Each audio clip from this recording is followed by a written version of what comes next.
मुनि पुंगव श्री सुधासागर जी महाराज के बहुचर्चित कार्यक्रम जिज्ञासा समाधान के पुण्यार्जक हैं श्रीमती आभा, श्री विनय Jain, Shrimati Maitri, Shri Vivek Jain, baby Avishka Jain, Shrimati Ayushi, Shri Sambhav Jain, Delhi. Wavetex fabric private limited, Ahmedabad, Gujarat.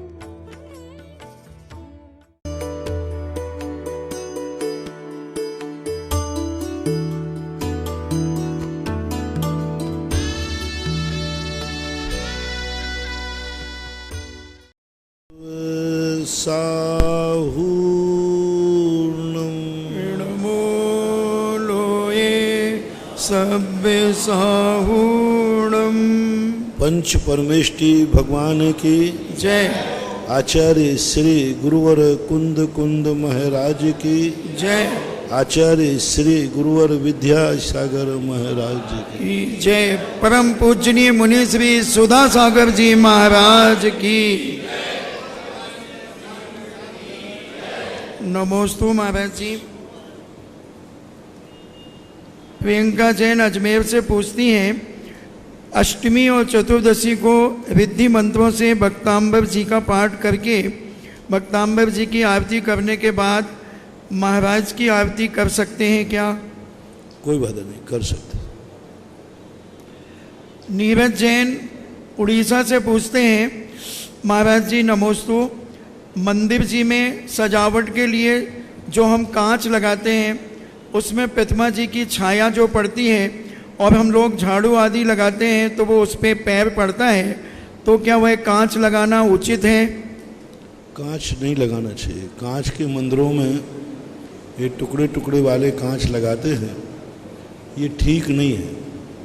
ये ना तो शुभ होते हैं, ना तो वास्तु से शुभ हैं, और ना मंदिरों में, किसी भी शास्त्रों में कांच के मंदिर बनाने का कोई उल्लेख नहीं है। नहीं करना चाहिए, ठीक नहीं। श्री माला जैन गुवाहाटी आसाम से पूछती हैं, नमोस्तु गुरुदेव, क्या हम गृह प्रवेश में शांति विधान कर सकते हैं क्या? हम घर में करने के लिए तो सहमति नहीं देते हैं, क्योंकि शास्त्रों में कहीं भी घरों में शांति विधान आदि करने का उल्लेख नहीं। मंदिर में शांति विधान करके और शांति विधान के मानने पर रखा हुआ कलश और विधान के बाद बचे हुए पुष्पों को ले जाकर के घर में जाकर के उनको डाल देना और कलश की स्थापना कर देना, ये तो आगम सम्मत है। लेकिन विधान वगैरह घरों में करना, क्योंकि विधान एक अनुष्ठान होता है और अनुष्ठान एक बहुत पवित्र स्थान पर ही किया जाता है। देखो, आप पंचकल्याणक वगैरह कहीं करते हैं तो पहले मंडप शुद्धि करना पड़ती है, पूरे मंडप शुद्धि करना पड़ती है, पूरे एरिए को शुद्ध करते हैं, 81 कलशों से मंडप शुद्धि करते हैं, तब उस पंडाल में विधान या पंचकल्याणक होता है। और आप लोग घर को कहाँ शुद्ध करते हैं? इतनी शुद्धि घर में कहाँ से हो पाएगी? इसलिए मंदिर में करना ही श्रेष्ठ है। मेरी सलाह तो यही है, क्योंकि आगम में हमें कहीं उल्लेख मिला नहीं। प्रिया जैन कोटा से पूछती हैं, नमोस्तु महाराज जी, काल सर्प योग है तो उसका जैन दर्शन में क्या निवारण है? पहली बात तो काल सर्प योग है ही नहीं। फिर भी यदि तुम्हारी धारणा है तो सारे दुनिया के कालों को नाश करने वाले पारसनाथ भगवान हैं। काले काले नांगों वाले बाबा की जय। तो पारसनाथ भगवान की भक्ति करो, रविवार का व्रत करो और पारसनाथ की पूजा करो, सारे काल सर्प अपने आप भग जाए। मीठा लाल तलाडी अमेरिका से पूछते हैं, नमोस्तु महाराज जी, शांति धारा के पूर्व ओम का जाप करने का आपने बताया था, तो क्या वह हम खड़े होकर के कर सकते हैं? क्या शांति धारा के पूर्व हम नीचे बैठने से वस्तुओं की शुद्धि नहीं रहेगी क्या? ओम का जाप नहीं कहा, ओम का उच्चारण कहा है। उच्चारण में और जाप में अंतर है। कोई बात नहीं, यदि आप खड़े होकर भी कर रहे हैं तो कर सकते हैं, कोई बात नहीं। संप्रदा जैन गजपंता जी भारत से पूछती हैं, नमोस्तु महाराज जी, उपादान और पुरुषार्थ में क्या अंतर है? उपादान महत्वपूर्ण है या पुरुषार्थ? हमें किसको प्रबल करने पर ज़्यादा ध्यान देना चाहिए? उपादान में कार्य होता है, पुरुषार्थ साधन है। बिना पुरुषार्थ के हम उपादान को कैसे शुद्ध कर पाएंगे? हमें अपने उपादान को भी शुद्ध करना है तो भी पुरुषार्थ करना पड़ेगा। हमारे लिए आत्मा को शुद्ध करना है, राग द्वेष नहीं करना, ये पुरुषार्थ है। हमें अपने उपादान को जगाना है, ये भी पुरुषार्थ है।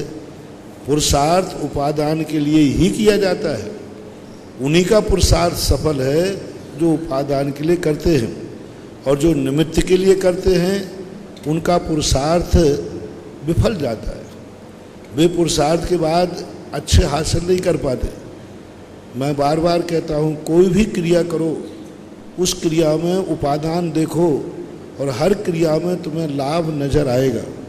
जैसे मैं कहता हूँ कि आपने कोई धर्म किया, आज जैसे शुरू में किया कि आपने दान दिया, तो आप ये क्यों कह रहे हैं कि दान दिया?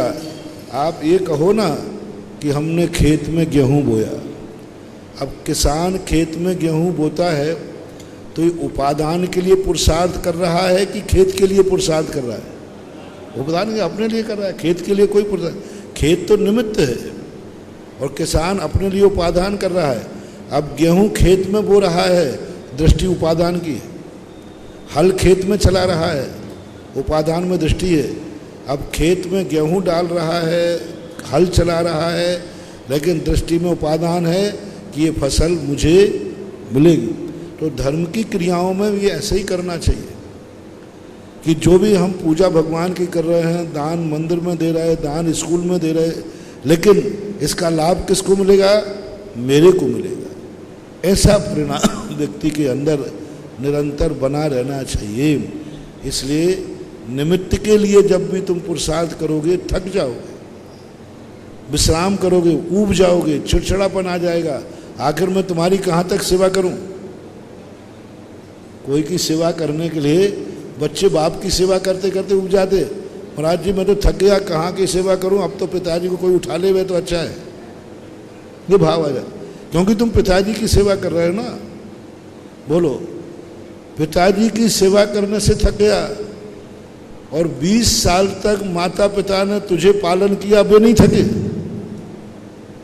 यानी जन्म देने के बाद जो तुम्हारी सेवा की उनके थके नहीं, लेकिन तुम 2-5 साल में ही थक जाते। क्यों थक गए? क्योंकि तुम्हें पर के दिखा रहे।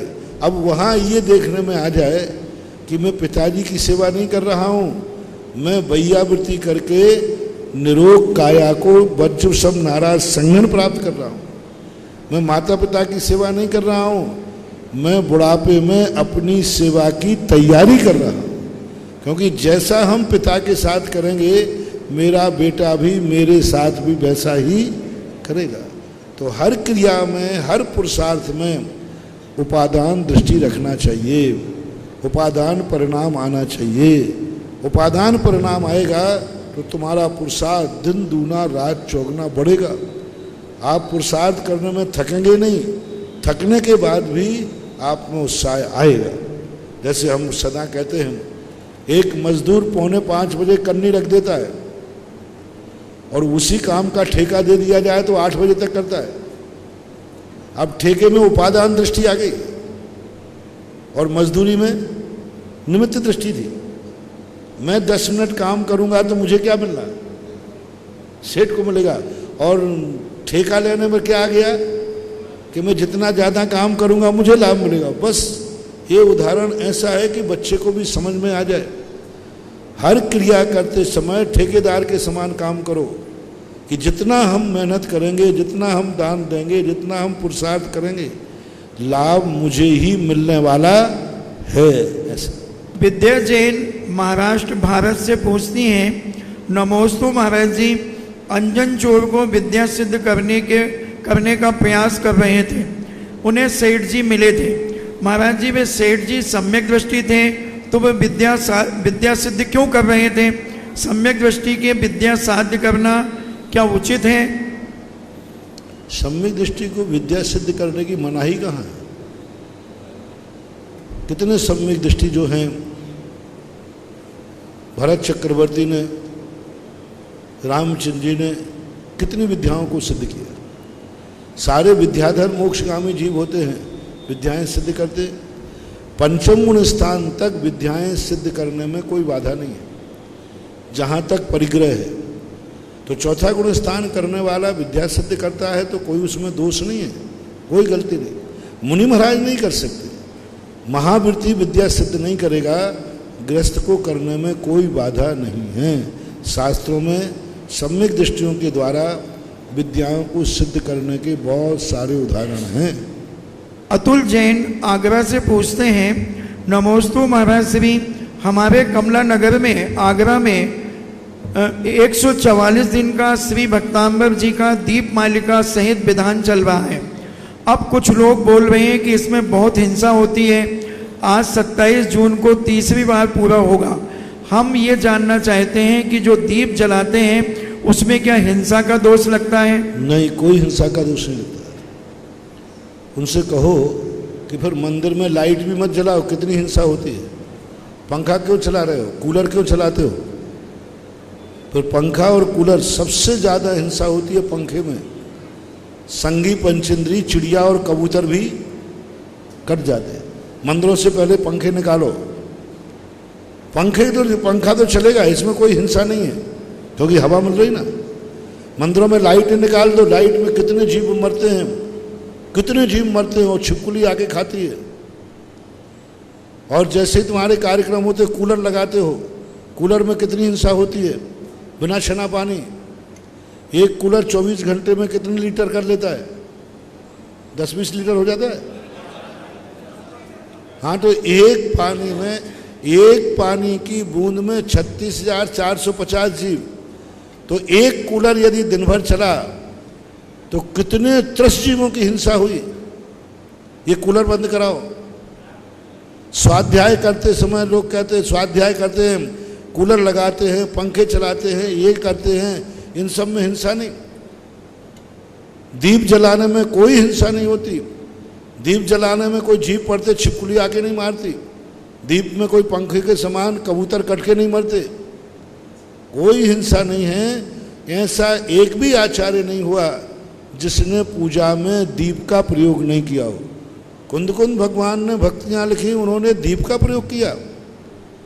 कोई दोष नहीं है, किंचित मात्र भी दोष नहीं। जो दीप का निषेध करते हैं वे अनंत संसारी मिथ्या दृष्टि हैं, क्योंकि वे आगम का विरोध करते हैं। क्योंकि एक भी आचार्य ने कहीं दीप रहित पूजा कही हो तो आप बता दीजिए, कहीं नहीं गई। तो आगम विरुद्ध हमें कोई चिंतन करने का क्या अधिकार है? उन महावृत्तियों को सोचना चाहिए था कि दीप में इतनी हिंसा होती है। ये सब अराजकताएं हैं, ये सब आगम विरुद्ध बातें हैं। और ऐसा नहीं कर, दीप से कोई हिंसा नहीं। बस दीप में घी अशुद्ध नहीं जलाना। और ज़्यादा यदि आपको हिंसा लगती है तो दीप बनाओ। मान लो आपने 48 दीपक बना दिए। बहुत सारे लोग दीप का निषेध करते हैं। बहुत इनके जीवन में कभी प्रकाश नहीं आना। ऐसे लोगों का मरण अच्छा नहीं होता। अंत में जब मरते हैं तो अंधेरे में मरते, कुछ नहीं सूझता। ना उनको 6 द्रव्य आते, 7 तत्व आते, 9 पदार्थ आते, भ्रष्ट होके मरते हैं। एक व्यक्ति ने पूरी जिंदगी भर दीप का निषेध किया। जब वो मरने लगा भ्रष्ट हो गया। बोले महाराज जी मुझे कुछ नहीं समझ में आता। मैंने कहा भाई तूने तो स्वाध्याय किया है। बोले महाराज कुछ नहीं आ रहा है मुझे ध्यान में। मैंने कहा जिंदगी भर दीपक का निषेध किया है तूने, अंधेरे में मरेगा। महानुभाव, ये सब अभी जो फितूरी चली सोनगढ़ से चली, कांजी ने चलाई थी। क्योंकि वो मूर्ति पूजक था ही नहीं। उसके बाप ने मूर्ति पूजा नहीं की, उसकी माँ ने मूर्ति पूजा नहीं की। वो जन्म से मूर्ति को मानते ही नहीं था। कभी उसने पूजा की नहीं। गिलहरी कह जाने बादाम का स्वाद। बाद में आकर कन्वर्ट हुआ। मात वहां से दी। किसी भी आगम में, किसी भी शास्त्र में, किसी भी पंडित ने कहीं भी दीप का निषेध नहीं किया। हजारों पंडित हुए, बनारसी दास जी, टोडरमल जी वगैरह, इन्होंने कहीं दीप का निषेध नहीं किया। ध्यानत राम, दौलत राम आदि किसी ने निषेध नहीं किया। पंडित महा आचार्य कुंद जैसे, समंत भद्र महाराज जैसे, यति विशव आचार्य जैसे, इन्होंने कहीं निषेध नहीं किया। फिर कैसे निषेध हो गया? कहाँ से निषेध हो गया? अपनी अलग से क्यों ये परंपराएं चलाते हैं? आगम की आचार्य तुमसे ज्यादा ज्ञानी थे, आप तो कितनी हिंसा करते हो, तुम्हें तो दया भी नहीं आती। यदि तुम्हारे गेहूं में त्रुला पड़ जाए तो तुरंत मारने की दवाई डाल दे, तो दया भी नहीं करोगे। ऐसे हो मात अकेले मात मंदिर में आगम विरुद्ध बात नहीं करना, मंदिर में दीप जलना ही चाहिए। बस इतना सा है कि गंदा घी नहीं आवे, और जिन मंदिरों में दीप आदि नहीं जलते उन मंदिरों में अतिशय भी नहीं होता, वो मूर्तियां भी निश्चित हो जाती हैं। दीप के संबंध में एक बार मैंने बहुत बड़ा प्रवचन दिया था। दीप का मनोविज्ञान कितना है, धार्मिक, सामाजिक, भौतिक और जिंदगी से संबंधित बहुत बड़ा रूप है। इसलिए दीप और धूप ये दो हर मंदिर में होना ही चाहिए। भी मत लगाओ, बिना दीपक के पूजन करना। घी शुद्ध होना चाहिए।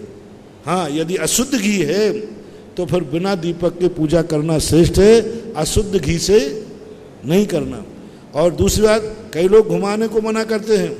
अरे घुमाने में, ये घुमाने में क्या मालूम है कितना बड़ा है? घुमाने का अर्थ है, आरती का अर्थ है आसमंतात रथी। हे भगवान, मैं आपके द्रव्य गुण पर्यायों से संपूर्ण। ये जो घुमाने की परंपरा है, लोग कहते बोलो महाराज भगवान दिखते नहीं थे तो वो देखने के लिए घुमाते थे। क्या नाटक समझा दिया। ये घुमाने का अर्थ है मैं तुम्हें संपूर्ण रूप से चाहता हूं, यानी पूरा चारों तरफ से यूं जो घुमाते हैं आप लोग, इसका अर्थ है द्रव्य गुण पर्यायों से, मन से, वचन से, काय से। मुझे एक तरफ से नहीं चाहिए, मैं आपको सब तरफ से चाहता हूं। आरती और बिना घुमाए करना, ये मतलब है कि आप भगवान को पूर्ण अनुरागी नहीं हैं। इसलिए आरती को घुमा के हुए और जब दीपक का आपका है हाथ में लेकर के आपका हाथ घूमना ही चाहिए। बहुत बड़ा विज्ञान है। तो ऐसे करने के लिए आगम विरुद्ध बात नहीं करना। और फिर इन चीज़ों को लिए आप मंदिर में लाइट हटाइए, पंखे कूलर का त्याग कीजिए। जब स्वाध्याय प्रवचन चले तो कोई पंखा कूलर नहीं लगना चाहिए। वहाँ तो अरे साहब ऐसे कैसे होगा? एक दीपक में कोई हिंसा नहीं है ज़्यादा। और करना है तो मैंने एक तरीका बताया था 48 दीपकों के लिए। एक थाल में 48 दीपक सजा दीजिए। चाय की छन्नी होती ना, ऐसी बड़ी छन्नी बना लीजिए जितना आपका थाल हो, और उसको ऐसा उठा करके एक दीप जला के रख दिया, जला दिया, फिर छोड़ दीजिए। जाली में से प्रकाश आएगा, धुआं निकलेगा, कोई जीव दीप में गिरने नहीं पाएगा। तो दीपक की व्यवस्था करना अलग चीज़ है और दीपक का निषेध करना अलग चीज़। आपने ये बात कही तो मुझे एक संस्मरण याद आ गया घड़ी कि एक बार मैं शाम की आरती में बैठता नहीं था, संकोच के कारण से। प्राय आरती में उठ जाता था, जैसे तुमने आरती बोली वो मैं भाग जाता था। तो एक बार सन 1991-92 की बात है, अशोक नगर में था। तो एक व्यक्ति ने, बस वो कंजाइस्ट होगा, तो उसने कहा प्रवचन में शाम को, देखा तुम लोग दीप जलाते हो, ये बलि है, बलि, जीव को हत्या करने के बराबर लगता है, इसलिए महाराज चल भाग जाते हैं। और मेरे पास समाचार पहुंचा। मैंने कहा भैया मैं इसलिए नहीं भागता था कि बलि चढ़ती, मैं तो यूं संकोच के कारण से भाग जाता था। शुरू की बात थी। दूसरे दिन से फिर मैंने बैठना शुरू किया तो आज तक भी बैठ रहा हूं। मैंने कहा भैया, मैंने कहा ये बलि नहीं है, ये तो मैं तो दूसरे कारण से नहीं बैठता था। बोले देखो कैसा है। तो फिर जब से मेरा बैठना शुरू हुआ, उसके कारण से तुम्हें तो बड़ा फायदा हुआ जब से आरती करने वाला। तो अशोक नगर वालों ने कहा, उसको सबने जय जय कहा, अरे भैया हे मेरे माई बाप, तेरे कारण से कम मुझे महाराज की आरती करने मिल गया। अब बोलो कितना अनर्थ हो रहा है। बलि कह देते हैं, हिंसा कह देते हैं। ऐसा कदापि नहीं होना चाहिए। और ये जिनकी मूर्खताएं हैं, ये स्वाध्याय नहीं, स्वाध्याय का अजीर्ण है। आचार्यों की वाणी पढ़ो। इन यहाँ वहाँ की वाणी को लेकर के समंत भद्र महाराज ने लिखा, सावध लेसौ बहु पुण्य रासौ। पूजन आदि दीप आदि क्रियाओं में थोड़ा बहुत दोष लगता है, लेकिन उससे पुण्य बहुत होता है। सावध लेसौ बहु पुण्य रासौ। अब देखिए आप कई लोग बिजली से आरती करने लगे, बोले निर्बद्ध है, कलाकार लोग तो बहुत है, बोले दीपक में हिंसा होती है तो बिजली से। मैंने कहा अरे मूर्खो, दीपक में तो मच्छर ही मरेगा, ये बिजली जहां बनती है, मैं देखने गया बिजली में, रावत भाटा में देखने गया और एक दो स्थानों पर और देखने में गया, तो बिजली पूरी नदी का पानी सीधा आता है और वो बरमल पे गिरता है तेजी से, बड़ी बड़ी मछलियां। एक बार एक जाली टूट जाने से मगरमच्छ आया, बिजली के वो टर्नल पे गिरा, छार छार हो गया, बिना छना पानी मछलियां मगरमच्छ वो टर्नल पे गिरती है जिससे बिजली बनती है। दीपक में तो मच्छर ही बनता है, इस बिजली में तो संगी पंचेंद्रिय जीव मरते हैं तब ये बिजली बनती है। और तुम बिजली से आरती उतारे, बोले बिजली से आरती में कोई हिंसा नहीं है। अरे हिंसा कैसे नहीं है, उन्होंने तो संगी पंचेंद्रिय जीव मारे। इसलिए थोड़ा विवेक से काम करो। कैप्सूल हिंसा, कैप्सूल तुम्हें हिंसा नहीं दिख रही ना, पीछे कितनी बड़ी हिंसा हुई है, ऐसा मानना चाहिए। आध्यात्मिक चैनलों में सबसे ज़्यादा पसंद किए जाने वाला कार्यक्रम जिज्ञासा समाधान, जिसमें मुनि सुधा सागर जी महाराज इधर आप अपनी समस्या का समाधान करें, अपनी जिज्ञासा रखें और मुनि श्री सटीक तुरंत ही उसका जवाब देते हैं, उसकी समस्या का समाधान करते हैं। आज के यहाँ उपस्थित समुदाय में से मैं पहली जिज्ञासा रखने के लिए यहाँ आमंत्रित कर रहा हूँ श्री महेंद्र जी कासलीवाल चेन्नई, और उसके पश्चात अपने जिज्ञासा के लिए तैयार रहेंगी श्रीमती सलोनी जैन CACS मुंबई। नमस्ते महाराज। नमस्ते महाराज जी, मेरी शंका है 12 भावनाओं का चिंतन करने से क्या फल मिलता है? 12 भावनाएं चिंतन करने से एक ऐसी पॉजिटिव एनर्जी मिलती है, हमारा उपादान जागता है। 12 भावना का चिंतन करने से हमारी बहिर्दृष्टि खत्म होती है। 12 भावना का चिंतन करने से हमारी जिंदगी में पर का सहारा छूटकर सेल्फ कॉन्फिडेंस जागता है। जैसे अनित्य भावना जब हम भाते हैं तो हम दुनिया पर विश्वास करते हैं, हम समझते हैं कि ये सब वस्तुएं हमारी थी हैं और रहेंगी। और जब अनित्य भावना का चिंतन करते हैं तो ये लगता है कि ये सब नश्वर हैं। अन्यत्व भावना का चिंतन करते हैं, हम दूसरे को अपना मानते हैं और वो हमें धोखा दे जाता है। असुचि भावना का चिंतन करते हैं, हम इस शरीर के प्रति कितना राग रखते हैं और कितने पदार्थों को सुगंधित से इसको सजाते हैं, लेकिन ये दुर्गंध युक्त है। यानी अपने उपादान, अपने विल पावर को जगाते हैं, अपने आत्मशक्ति को जगाते हैं। और संसार पर जो हमारा विश्वास है, इस विश्वास की अपेक्षा अपने आत्मा पर विश्वास होता है। इसलिए तीर्थंकर सबसे पहले कोई भी व्यक्ति मोक्ष मार्ग में कदम रखता है तो 12 भावना का चिंतन करता है, और 12 भावना से अपनी आत्मा का विल पावर बढ़ता है। वास्तु की दृष्टि से देखा जाए, क्योंकि तुम वास्तु से ज़्यादा रुचि रखते हैं, तो 12 भावनाओं के माध्यम से हम पूरे मकान का वास्तु ठीक कर सकते हैं। यदि अनित्य भावना का हम चिंतन करें और अनित्य भावना का चिंतन करें, उस घर में निगेटिव एनर्जी नहीं आ सकती। यदि अनित्य भावना और अन्यत्व भावना, ये दो भावनाएं ऐसी हैं जिनका यदि व्यक्ति चिंतन करे, और अन्यत्व भावना में यदि व्यक्ति है, उसे मालूम है कि आज कोई मुझे बद्दुआ देने वाला है, आज कोई नेगेटिव एनर्जी आते, वहाँ पर जाकर के वो अन्यत्व भावना का चिंतन करे तो उसका एक भी बद्दुआ का कण उसके अंदर प्रवेश नहीं कर सकता। एकत्व भावना का चिंतन है, वज्र का कपाट देता है, मैं एक आके एकत्व लिए।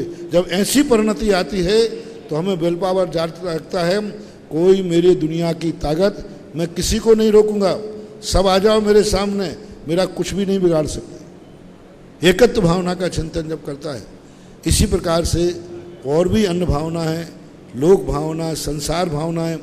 जब व्यक्ति किम कर्तव्य मुमुट हो जाए तो लोक भावना का चिंतन करता है, उसको रास्ता मिल जाता है। जैसे अब मुझे कोई रास्ता नहीं सूझ रहा है, मेरा कोई दिमाग काम नहीं कर रहा है, लोक भावना का चिंतन कीजिए, और जैसे लोक भावना का चिंतन करोगे आपका इतना विस्तार बढ़ जाएगा कि आप जिस रात जहाँ किम कर्तव्य मूड हो रहे हैं, आपका ज्ञान जाग जाएगा। आप बोधि दुर्लभ ज्ञान चेतना का, आपकी बुद्धि काम नहीं कर रही, कुछ समझ में नहीं आ रहा है, बोधि दुर्लभ भावना का चिंतन कीजिए, ये ज्ञान कितना दुर्लभ है। धर्म भावना का चिंतन कीजिए, तो सारे के सारे संसार की जितने निगेटिव एक्टिविटी हैं और पॉजिटिव जो अपनी शक्तियाँ हैं उनको जागने में इन भावनाओं का बहुत बड़ा महत्व होता है। भावनाएं के नमोस्तु महाराज जी, नमोस्तु नमोस्तु।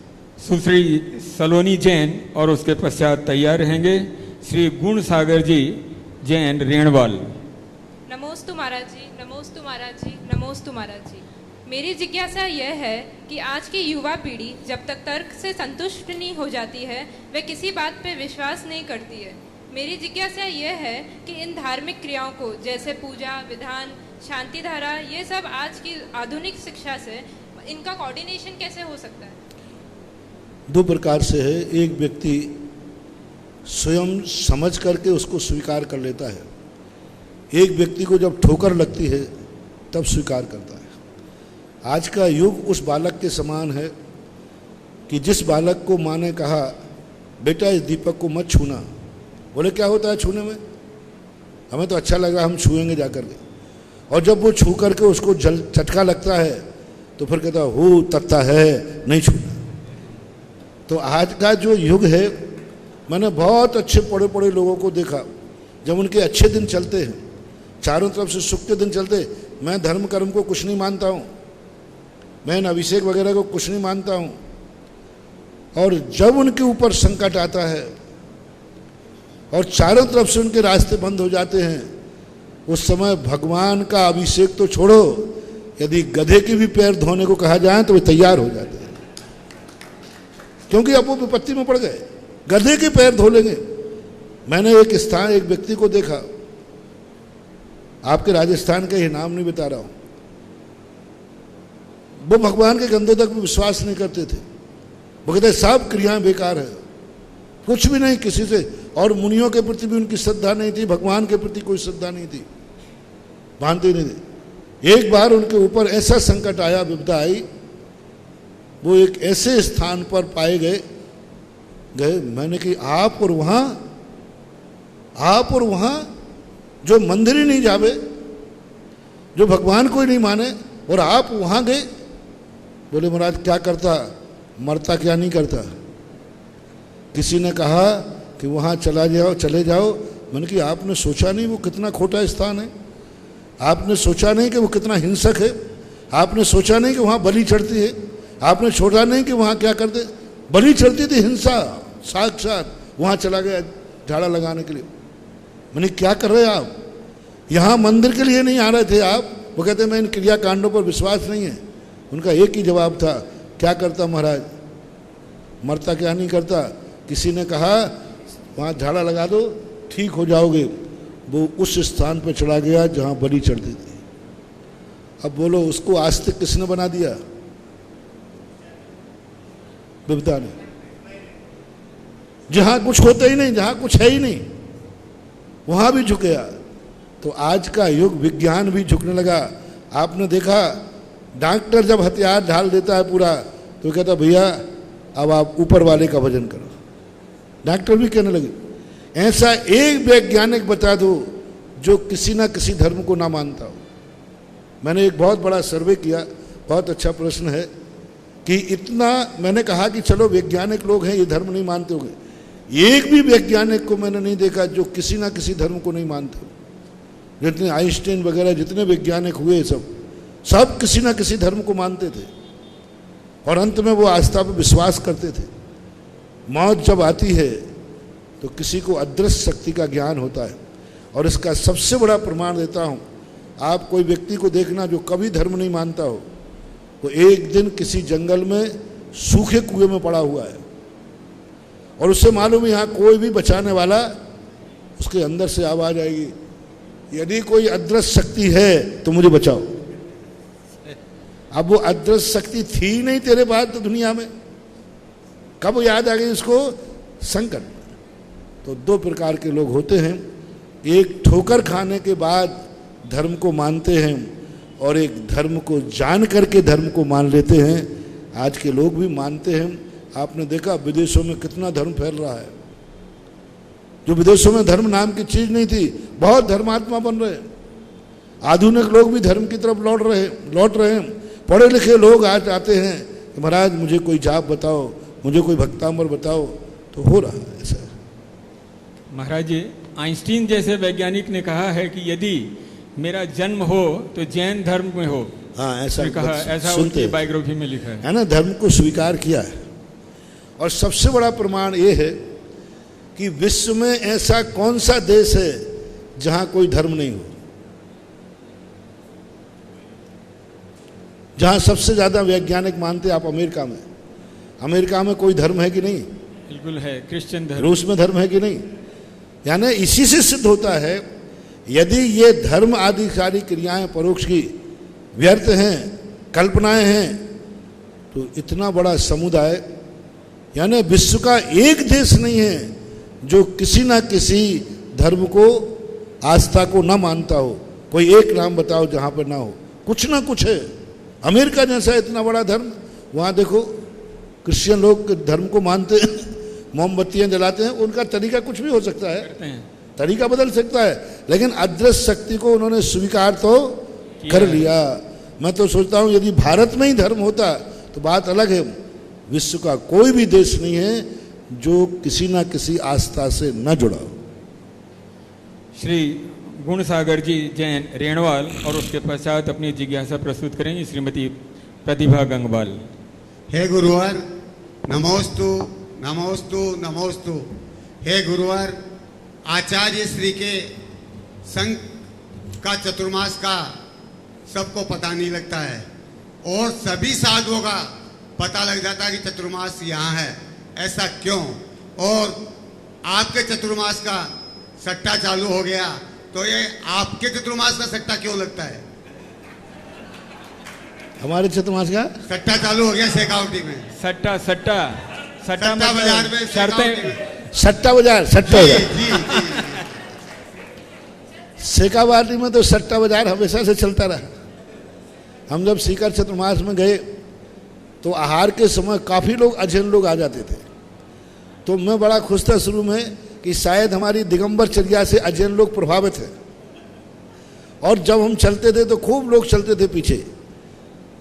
20-25 दिन बाद मुझे पता चला कि ये महाराज आपको देख के नहीं आ रहा, आप पर सट्टा लगाए, आज महाराज का आहार कहाँ होगा। तो इसमें ही सट्टा खेल लेते, आज महाराज का आहार कहाँ होगा। सट्टा किसी में भी खेला जा सकता है, सट्टा का कोई भरोसा नहीं। बादलों पे सट्टा हो जाता है कि आज बरसेंगे कि नहीं बरसेंगे। तो ये सट्टा खेलना, अब क्या करें, लोग साधु पे ही सट्टा खेलते हैं। अब मैं तो इसको रोक सकता नहीं। अनियत विहार का अर्थ है, पहले इसके 2 कारण हैं। कैसे बताऊं? कोई मुझे मौत का समय बता दे तो मैं सब बताने लग जाऊं। दूसरी बात, इतने बड़ा संकल्प मैं कैसे करूं? संकल्प कर लिया और मान लीजिए वो नहीं सफल हुआ तो फिर क्या होगा? साधु का संकल्प होता है कि फिर वो संकल्प हो जाए तो मेरू हिल सकता है, लेकिन साधु हिलने वाला नहीं है। कोई मान लीजिए हमने संकल्प कर लिया और कोई घटना दुर्घटना घट गई तो, पैर पे से गाड़ी निकल गई तो क्या घट सकती है कि नहीं? 1 सेकंड लगता है, फिर क्या होगा? उसका संकल्प का क्या होगा? तीसरी बात, किसको बताऊं? कोई मेरा हो तो बताऊं? आप लोग किसको बताते, सूचना देते हो कि मैं बाहर जा रहा हूं? पड़ोसी को कि घर वालों को बोलो ना। तो अब घर वाला है ही नहीं तो क्या बताऊं, किसको बताऊं? आपके हैं, लेकिन ये मामला मात्र है, एक भक्त और भक्ति का संबंध है, एक मोह माया जाल का संबंध नहीं है। क्योंकि एक सीमा होती है, मर्यादा होती है। जब जिसको बताएं यानी उससे आपका अटैचमेंट है, ममत्व है। इसलिए साधु अनियत विहारी कहा। आहार, विहार और निहार, ये साधु के सब अनियत होते हैं। तीनों अनियत होते हैं। आहार नियत नहीं है, कहाँ आहार होगा। विहार नियत नहीं है, कहाँ कब करेगा। निहार नियत नहीं है कि महाराज वहीं शौच जाएंगे। आप लोगों का शौच यानी पाखाना जाते हैं, निश्चित है कि नहीं? बोलते नहीं हो। निश्चित है। आपका शौचालय निश्चित है, यानी जब भी जाएंगे आप वहीं जाएंगे। साधु का निश्चित नहीं है। जिस स्थान पर एक बार शौच जाता है उस स्थान पर दोबारा नहीं जाता है। स्थान को बदलता है, क्योंकि वहीं जाने से या तो उसके, क्योंकि जीवों की उत्पत्ति हो जाती ना। यदि एक बार मल का विसर्जन किया, एक बार कोई भी मल विसर्जित हुआ, द्वारा यदि उस पर जाएंगे तो जब तक जीवों की उत्पत्ति हो जाती है। इसलिए साधु को कहा है वो दूसरे स्थान थोड़ा सा परिवर्तन कर लेगा। तो निहार भी अनियत है, यानी निश्चित स्थान नहीं। आहार विहार साधु के अनियत होना चाहिए, इसलिए साधु को अतिथि कहा।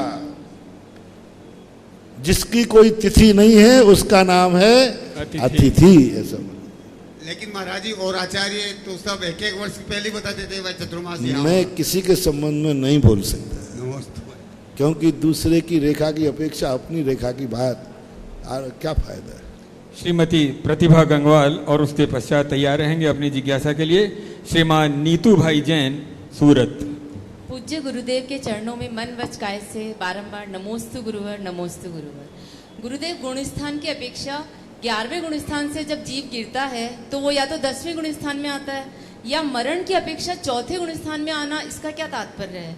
और गुरुदेव, 11वें गुण स्थान से जीव यदि निगोद या मिथ्यात्व में जाता है तो इतनी विशुद्धि के बाद ऐसे क्या परिणाम हो जाते हैं कि वो निगोद या मिथ्यात्व में चला जाता है?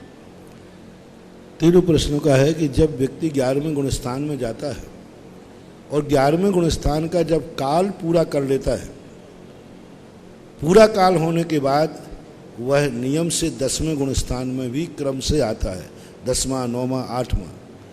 और यदि 11वें गुण स्थान में मरण होता है, यदि 11वें गुण स्थान में कोई जीव मरण कर गया, एक समय पहुंचते ही उसके बाद उसका मरण कभी भी हो सकता है। तो जो मरण कर लेता है 11वें गुण स्थान में मरा हुआ जीव नियम से वैमानिक देवों में ही जाएगा, और देव पर्याय में जब जाएगा तो 4थे गुण स्थान से 11वें से गिर करके मरण की अपेक्षा 4था गुण स्थान है। तीसरा है कि यदि कोई मरण को प्राप्त नहीं हुआ और अभी 11वें गुण स्थान का काल शेष है और उसकी कसाय उदय में आ गई, तो वह 6 आवली पहले यदि अधिकतम गिरता है तो दूसरे गुण स्थान में जाता है। 11वें गुण स्थान से गिरने वालों की 3 गति, काल पूरा होने के बाद 10वें में आएगा, यदि मरण गया तो 4थे में आएगा, और यदि काल शेष रहने पर अभी मरण भी प्राप्त नहीं हुआ तो दूसरे गुण स्थान में आएगा। ऐसा पूज्यवर वीर शैल स्वामी ने श्री धवला जी की पुस्तक में लिखा है। और नीचे गिरने के बाद, क्योंकि पतोन्मुखी व्यक्ति का संक्लिष्ट परिणाम ज़्यादा होता है। एक व्यक्ति, इससे आप अंदाज लगाएं, एक व्यक्ति अभी कोई नियम नहीं लिया है और एक व्यक्ति नियम तोड़ करके भ्रष्ट हो रहा है, दोनों के परिणाम किसके संक्लेश ज़्यादा होंगे? मान लीजिए एक व्यक्ति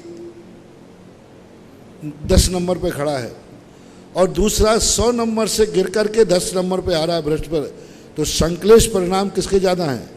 गिरने वाले। इसलिए 11वें गुण स्थान से गिरने वाला जो साधु आता है उनके परिणामों में संक्लेश होता है, वो सीधे जाकर के मिथ्यात्व में भी जा सकते हैं, और मिथ्यात्व गुण स्थान में जाकर गिरे हुए होने के कारण उनके परिणाम इतना संक्लेश हो जाता है कि वे नरक आयु का बंध भी एक अंतर मुहूर्त बाद कर सकते हैं, नरक जा सकते हैं। तो गुरुदेव, अभी हमने पढ़ा था कि बहुत तीव्र कषाय या बहुत मंद कषाय में ना आयु बंद नहीं होता है, नहीं। तो फिर नरक गति या देवायु का बंध कैसी कषाय में होता है? उतनी तीव्र भी नहीं है, इतनी तीव्र भी नहीं है कि मर जाए, मिट जाए और मिटा दे, मर जाए और मार डाले, इतना तीव्र भी नहीं है। अति तीव्र कषाय में आयु का बंध नहीं होता, और अति विशुद्ध परिणाम में बिल्कुल शांत परिणाम है तो भी आयु का बंध नहीं हुआ। आयु बंध के मान लीजिए 100 नंबर है, अपने परिणामों के 100 नंबर है, तो 3366 के बीच के परिणामों में ही आयु बंध होता है। यदि 66 के उस तरफ का विशुद्ध परिणाम है आयु बंध नहीं होगा, और 33 से कम परिणाम है संक्लेश तो आयु बंध नहीं होगा। 33 से 66 नंबर के जो मध्य परिणाम होते हैं, लेस्या के मध्यम परिणामों में आयु का बंध होता है। ऐसा। नमोस्तु गुरुदेव। श्रीमान नमोस्तु महाराज जी। नीतू भाई जैन, सूरत, और उसके पश्चात तैयार रहेंगे श्री सुभाष जी हुमड़, भीलवाड़ा। नमोस्तु महाराज जी। महाराज जी, क्या हमारे देश का नाम जो भारत पड़ा है, ये भरत चक्रवर्ती के नाम पे पड़ा है, क्या यह बात सही है महाराज जी? 100% सही है महाराज। इस देश का नाम पूरा ये भरत क्षेत्र कहलाता है और इसके दो कारण हैं। पहला, इस युग में भरत चक्रवर्ती पहला हुआ, ऐसा भी उल्लेख आता है कि इस भरत देश का पहला चक्रवर्ती सदा भरत के नाम से ही होता है। तो भरत से संबंध रखने वाला भारत संस्कृत के अनुसार अपत्यार्थ एक अण प्रत्यय होता है, जो उससे उत्पन्न करे संतान के अर्थ में भरत चक्रवर्ती होता है और भरत चक्रवर्ती ने राज्य किया, इसलिए इसको भारत देश कहा जाता है। ये पूर्णतः सत्य है, सही है। महाराज जी मेरा दूसरा सवाल है, जो लोग मंदिर में आते हैं चावल चढ़े हुए को हाथ से हटा के फिर उसी हाथ से दूसरा अपना चावल चढ़ाते हैं, महाराज जी ये कितना सही है? गलत है। यदि जूठे हुए पत्तल को छू करके खाने वाली पत्तल को नहीं छूना चाहिए।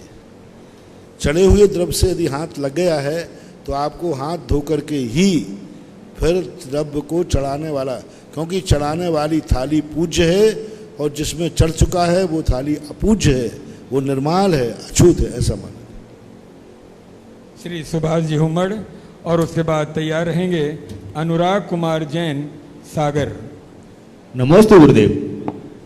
गुरुदेव, मनुष्य ने कैसा भी जीवन जिया हो, लेकिन जब वो मर जाता है तो मरने के बाद सभी उन्हें स्वर्गीय ही मानते हैं, इससे क्या रहस्य है? अब कोई कहीं गया हो, अपनी भावना तो यही है कि स्वर्ग ही जाएगा बेचारा, भावना का कार्य है। जैसे हम लोग कहते हैं हे भगवान सबका कल्याण हो, लेकिन आगम में स्पष्ट लिखा है अभव्य का कल्याण नहीं होगा, कभी नहीं होगा। अपन भावना आते हैं सब सुखी रहें, लेकिन शराबी कभी सुखी नहीं रहेगा, पक्का है। जुआड़ी कभी सुखी नहीं रहेगा, पक्का है। डाकू कभी सुखी नहीं रहेगा, पक्का है। लेकिन भावना भाते समय क्या कहते हैं? सुखी रहें सब जीव जगत के। तो उसमें पापी भी आएंगे कि नहीं आएंगे? तो भावना भाते समय ये भावना कहलाती है स्वर्गी लिखने की। बाकी ऐसा नियम नहीं कि सभी मर के स्वर्ग ही जाए। अनुराग कुमार जैन सागर और उसके पश्चात तैयार रहेंगे श्री शांति स्वरूप जी पाटनी सूरत। गुरुवर के चरणों में त्रयवार नमोस्तु। गुरुवर, आगम के अनुसार कोई ऐसा प्रमाण मिलता है जिसमें स्वधर्मेंद्र भी तीर्थंकर बने हो? स्वधर्मेंद्र पद से आकर के कोई तीर्थंकर बना अभी वर्तमान और भूत भविष्य की 24 में नहीं मिला कोई भी तीर्थंकर के। लेकिन आगम से निषेध नहीं है, स्वधर्मेंद्र तीर्थंकर नहीं बन सकता, ऐसा निषेध वचन आगम में नहीं है। लेकिन फॉर एग्जाम्पल कोई स्वधर्मेंद्र बन के तीर्थंकर बना हो, ऐसा उदाहरण भी नहीं मिला। हाँ, अन्य इंद्रों का तो मिला है, जैसे सरवार सिद्धि का अहमेंद्र है, अच्युत का इंद्र है। स्वधर्मेंद्र का पर्टिकुलर कोई नहीं आया त्रिकाल 24 में, लेकिन नहीं बन सकता है, ऐसा भी प्रावधान नहीं है। श्री शांति स्वरूप जी पाटनी और उसके पश्चात तैयार रहेंगे श्री अशोक जी बड़जात्या सूरत। मेरी श्रद्धा के शिखर पे विराजमान मेरे गुरुवर सुधा सागर जी महाराज के चरणों में कोटि सा नमन, कोटि सा नमन, कोटि सा नमन। हे गुरुदेव, मेरी शंका ये है। एक मिनट, जैसे अभी स्वधर्मेंद्र का बच्चे ने पूछा ना, बेटा बड़ी समस्या हो जाएगी स्वधर्मेंद्र तीर्थंकर बनाने में, क्योंकि स्वधर्म में जो दूसरे तीर्थंकर जब वहाँ से 6 महीने पहले जहाँ तीर्थंकर को जन्म लेना है वहाँ रत्न वृष्टि करना पड़ती है, कुबेर को भेजना पड़ता है। अब स्वधर्मेंद्र तीर्थंकर बनेगा तो कुबेर से कहेगा जाओ वहाँ पर तैयारी करो, मुझे जन्म लेना है, क्योंकि अब उसी को तीर्थंकर बनना है। तो कुबेर से कहना पड़ेगा कुबेर जाओ अयोध्या को बनाओ, जाओ रत्न वृष्टि करो, क्योंकि मैं 6 महीने बाद वहाँ तीर्थंकर होऊंगा। तो ये सारी व्यवस्थाओं के संबंध में थोड़ा होच पोच तो हो जाएगा, इसलिए शायद इसलिए कोई नहीं बना हो और नहीं उदाहरण हुआ हो ऐसा। नमोस्तु गुरुदेव। गुरुदेव, मेरी शंका है कि अभिषेक करने के लिए जाते हैं हम, उसी समय भगवान वेदी में विराजमान भी रहते हैं, और करीब हर एक व्यक्ति ये कोशिश करता है कि वहाँ का कपड़ा लेकर के हर भगवान को थोड़ा साफ करता है, या मतलब भगवान को चरण स्पर्श करने के लिए पहले करता है। तो क्या सही है एक ही कपड़े से सब भगवान को साफ करना? नहीं करना। कपड़ा से पहुँचने की परंपरा एक चल गई, एक नई। सब लोग आते हैं, कपड़ा ही रखा रहता है भगवान के पास, सब आते हैं कपड़ा से पहुँचते रहते हैं। नहीं, कपड़ा का मार्जन मात्र उस समय करना जब अभिषेक हुआ हो।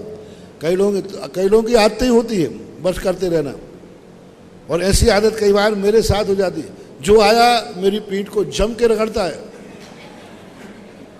छिल जाती है पीठ। गर्मी के दिनों में तो हाल ऐसे हो जाते कि हमारी पीठ पे हाथ नहीं लगा सकते, सब आपने कपड़ा फेर फेर कर छील दिए और पसीना आता है उस समय, और जो नया आया वो जम के रगड़ता है, और पसीना में आपको मालूम है खारापन होता है, वो चमड़ी को छील देता, फुड़ियाँ हो जाती। विवेक नाम की चीज़ नहीं रहती है, और जो आया वो, और जब तक मैं मना नहीं करता वो भला आदमी होते रहता है। अब अंत में तो मना करना ही पड़ता है जब बिल्कुल। ऐसे ही भगवान को बार बार मत पूछो, प्रयोजन होना चाहिए।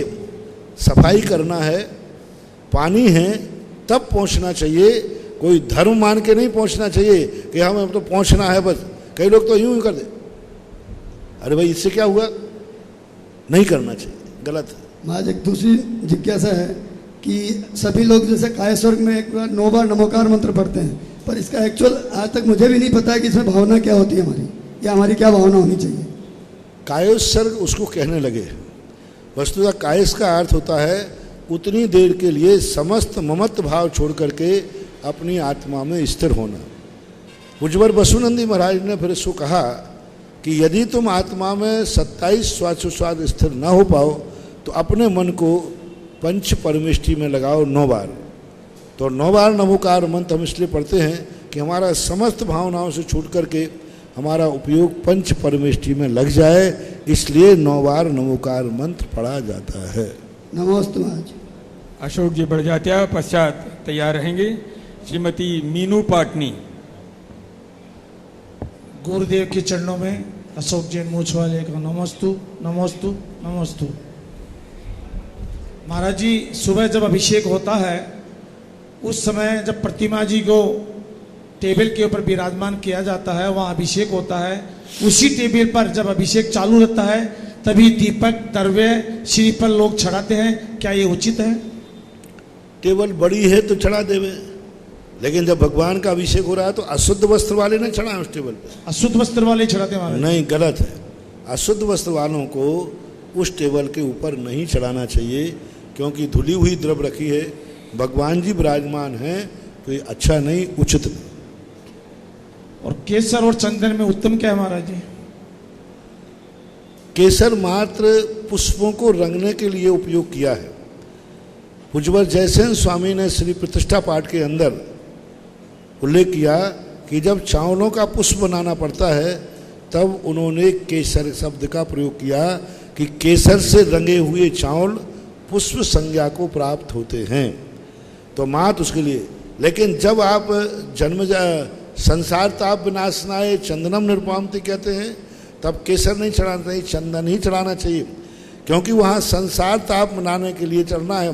तो चंदन तो शीतल होता है और केसर गर्म होती है, तो आप वो केसर वहाँ चढ़ा रहे हो, कह रहे चंदनम, केसरम कहीं नहीं लिखा, पूरी की पूरी पूजाओं में कहीं भी नहीं लिखा केसरम, सब जगह क्या लिखा है? चंदनम। तो वहाँ चंदन ही चढ़ना चाहिए। तिलक लगाते समय भी चंदन का तिलक जो है वह शीतलता प्रदान करता है। केसर के तिलक में तेजाब होती है, क्योंकि उसमें तीखापन होता है, गर्म होती है। बहुत दिन तक केसर का तिलक लगाते लगाते ये स्थान काला पड़ जाता है बहुत। चंदन का कितना भी दिन लगाओ वो काला नहीं पड़ेगा, कभी भी वह दो नुकसानदायक नहीं होता है।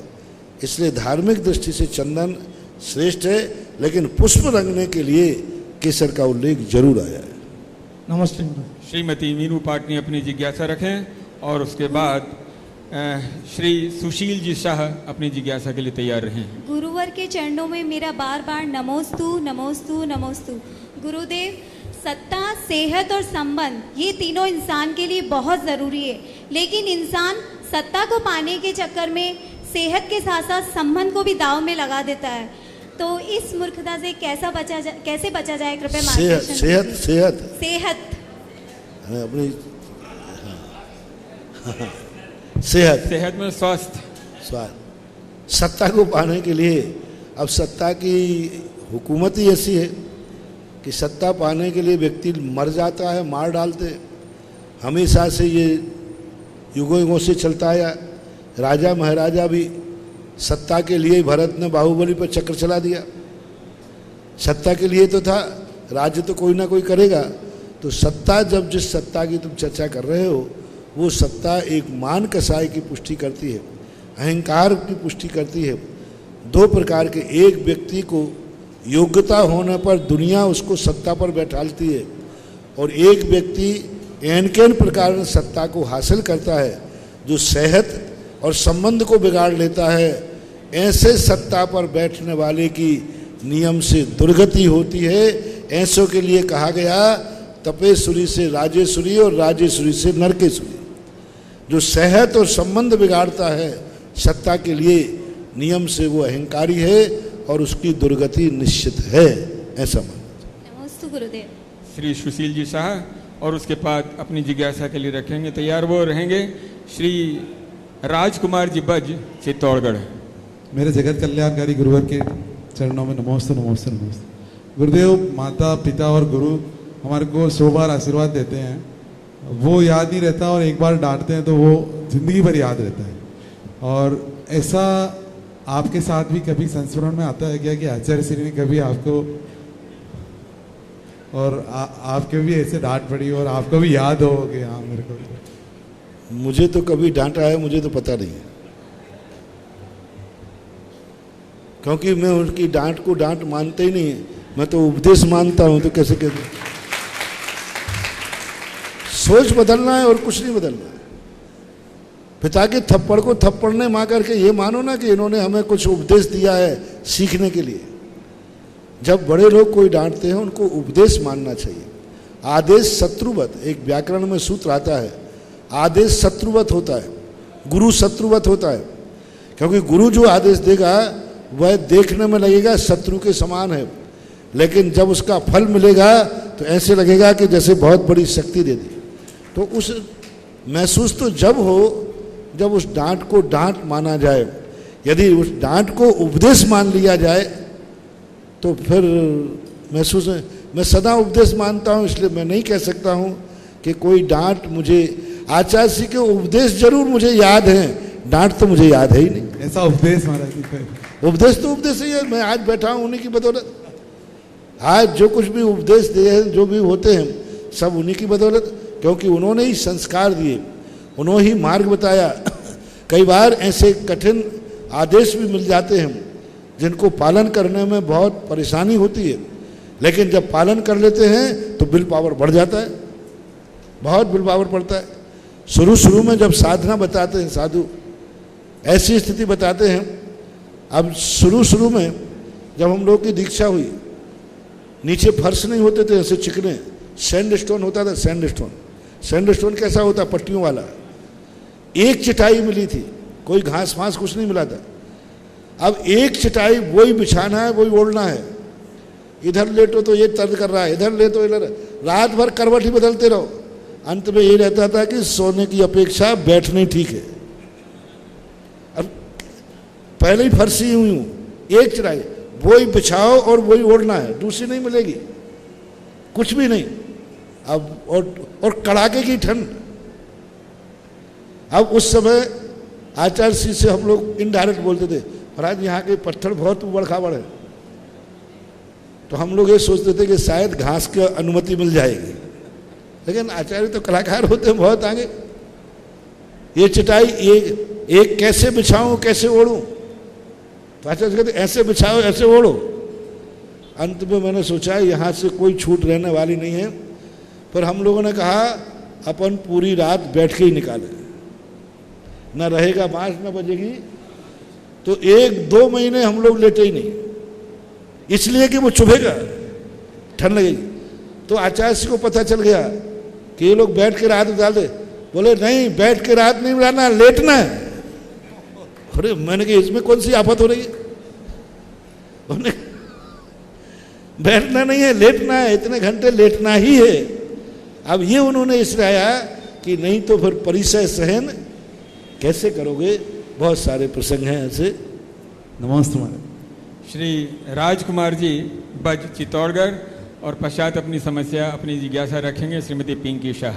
परम उपकारी, अपने भक्तों पर सदा करुणा भाव रखने वाले और श्रावकों के समय हमेशा उनके हितों को सोचने वाले परम गुरुदेव सुधा सागर जी महाराज के श्री चरणों में चित्तौड़गढ़ समाज की ओर से त्रय बार नमोस्तु नमोस्तु नमोस्तु गुरुवर।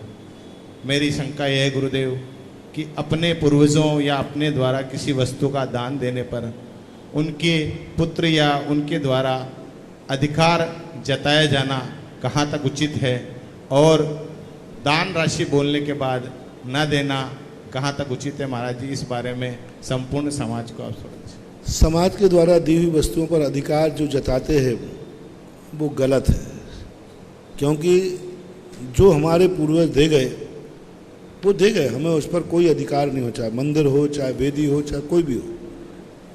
और यदि दान बोलने के बाद अपनी बोली संकल्पित रूप से नहीं देता है, जैसे मान लीजिए बहुत खतरनाक है ये दान, इतना खतरनाक है, या तो बोलो ही मत। यदि बोल दिया है तो मेरा कहना है कि रोटी बाद में खाना, पहले दान की बोली दे जाना। शयन बाद में करना, पहले दान की बोली दे जाना। परेशानी, कितनी परेशानी उठा लेना, कर्जा ले लेना, मकान बेच देना, लेकिन मुंह से निकली हुई बोली को दे देना। अन्यथा इतना निगेटिव फाल आता है, इतना निगेटिव फाल आता है। कई लोगों को तो महाराज जी मेरा दिन प्रतिदिन नीचे जा रहा हूँ, जिस हाथ में डालता हूँ वही नीचे जाता हूँ। मैं तुरंत पूछता हूँ, कोई मंदिर की बोली तो कभी तुम्हारी बाकी नहीं है? कोई तुमने दान बोला था अस्पताल में, वो बाकी तो नहीं है? तुमने कोई दान स्कूल को बोला था, वो कोई बाकी तो नहीं है? कोई दान तुमने समाज में बोला था, वो बाकी तो नहीं है? बोले महाराज बाकी है, मैंने नहीं दिया। मैंने कि बस अब मेरा आशीर्वाद काम नहीं करेगा। जिस व्यक्ति पर दान की बोली चढ़ी हो उसके ऊपर रहनसार के अंदर स्पष्ट 2 श्लोक दिए, 2 श्लोक दिए। कई लोग रहनसार को कुंद कुंद स्वामी का मानते, पूज्यवर आचार्य महाराज ने 2 श्लोक दिए कि चाहे दान की बोली चढ़ने वाला पूजा कर ले, चाहे जाप कर ले, चाहे तप कर ले, चाहे भक्तांबर पढ़ ले, 24 घंटे कुछ भी कर ले, उसका पुण्य क्षय को ही प्राप्त होगा। ये निर्माल की एक ऐसी बीमारी है कि जिस पे चढ़ जाए वो कितना भी खावे उसकी कभी ताकत नहीं बढ़ेगी। और बहुत सारे लोगों का ऐसा होता है, वे सब धर्म कर्म सब करते हैं लेकिन कोई प्रभाव नहीं। उन 2 गाथाओं को पढ़ने के बाद मैं सदा अपने भक्तों से कहता हूँ कि भली नहीं बोलो यदि शक्ति नहीं है, बोल ली है तो बिक जाओ, कर्जा ले लो। एक जुआरी जब जुआ के लिए कर्जा ले सकता है तो तुम तो कम से कम मंदिर की बोली के देने के लिए कर्जा ले रहे हो। जब एक जुआरी जुआ के लिए अपना मकान बेच सकता है, तुम तो दान की बोली के लिए बेच रहे हो। जब एक जुआरी अपने जीवन में अपने आभूषण, जब तुम्हारे घर में कोई जुआ आदि खेलता है तो महिलाओं के आभूषण भी बिक जाते हैं कि नहीं? बिक जाते हैं। तो फिर मंदिर के लिए देने में क्या बाधा हो रही? देना चाहिए। ये बात अलग है कि मंदिर में यदि उसका उपयोग नहीं हो रहा है, मंदिर उसका उपयोग नहीं कर रहा है, तो फिर किस लिए दूं मैं? क्योंकि जिस पर्पस से बोला है वो पर्पस ही वहाँ हल नहीं रहता। कई बार ऐसा होता है, कई बार दान बोल देते हैं, जिस पर्पस से बोला वो पर्पस, तो फिर ऐसा देना सापेक्ष है। यदि वो कार्य हो रहा है जिस पर्पस से तुमने बोला है तो एक दिन भी बोली नहीं रखना। और यदि रखना है तो फिर संकल्प करो बोलते समय, यह पैसा मैं इतने साल में दूंगा, 1 साल में, 2 साल में, 5 साल में। यदि ऐसा संकल्प तुमने कर लिया है और कमेटी ने अनुमति दे दी है, ऐसा नहीं तुमने कहा मैं पैसा 5 साल में दूंगा, कमेटी ने अनुमति दी क्या? कमेटी सहमति देवे कि हाँ ये पैसा आप साल भर में दे देना, तो फिर 1 साल तक आपको निर्माल का दोष नहीं आएगा। लेकिन जैसे ही वो खत्म होगा तैसे ही निर्माल का दोष आ जाएगा।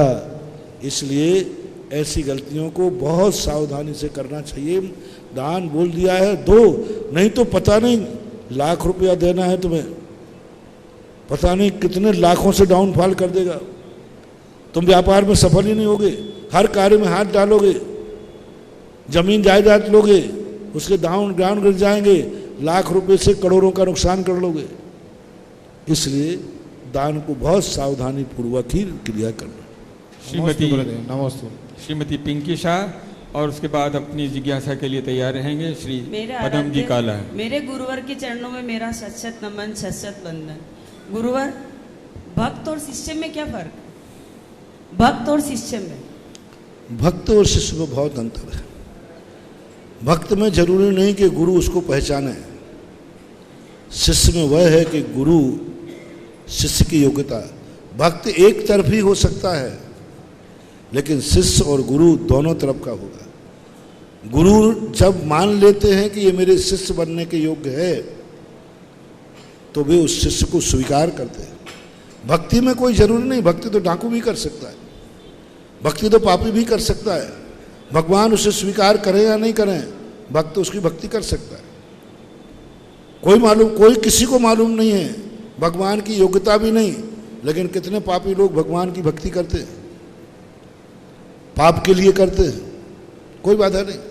रावण भगवान का भक्त था, पाप के लिए भक्ति करता था, कोई बाधा नहीं, लेकिन भगवान का शिष्य नहीं बन सका, गुरु का शिष्य नहीं बन सकता। शिष्य के लिए एक सिद्धांत होता है, शिष्य बनने के लिए कानून होता है, शिष्य करने के लिए एक निश्चित कंसेप्ट होते हैं।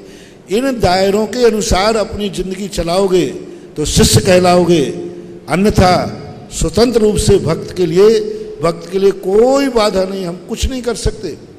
भक्त रात में खा रहा है, भक्त कुछ भी कर रहा है, नरक जा रहा है, भक्त तो जावे, दुर्गति जावे तो जावे, कुछ नहीं है। लेकिन शिष्य के लिए गुरु वो प्रयास करते हैं कि इसकी दुर्गति ना हो जाए और उसे अपने अनुसार चलाते हैं।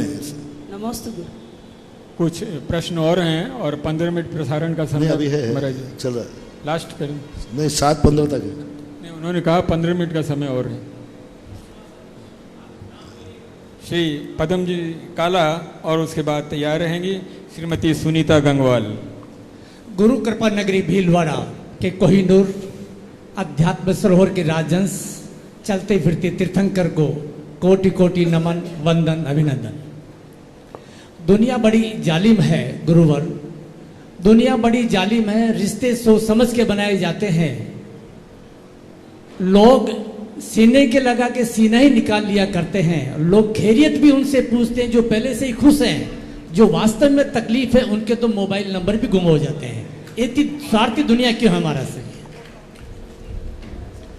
आज हमने प्रातःकाल इसका बहुत अच्छा जवाब दिया था कि भोजन तुम्हें किसे खिलाने में मजा आता है, बड़े आदमी को कि गरीब को?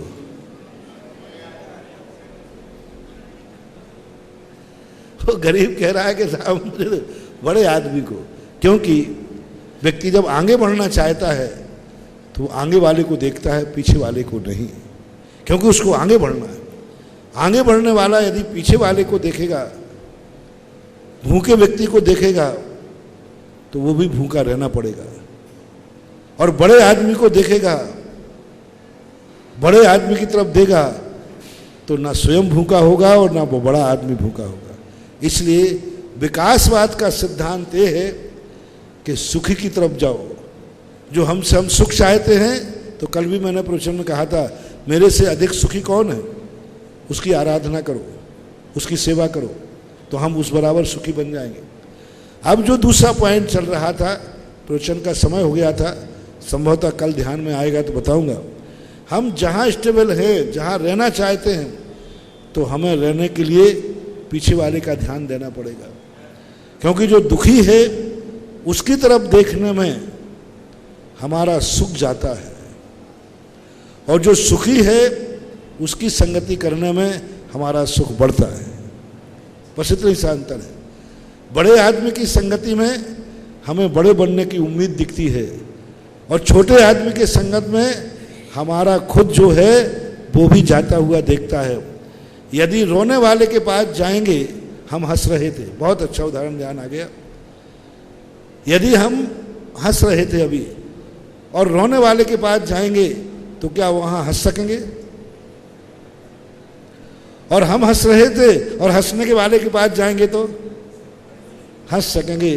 बस इतना सा ही सिद्धांत है, इसलिए लोग हंसना है तो हंसने वाले की तरफ जाते हैं, क्योंकि उन्हें मालूम है रोने वाला तो मात्र आंसू के अलावा और क्या दे पाएगा। एक सप्लीमेंट्री जिज्ञासा है, एक तो सामान्य स्वस्तिक और नंद्या व्रत, इसमें क्या फर्क है, इनकी क्या उपयोगिता है? बहुत अंतर है स्वस्तिक और नंद्या व्रत का, बहुत अंतर।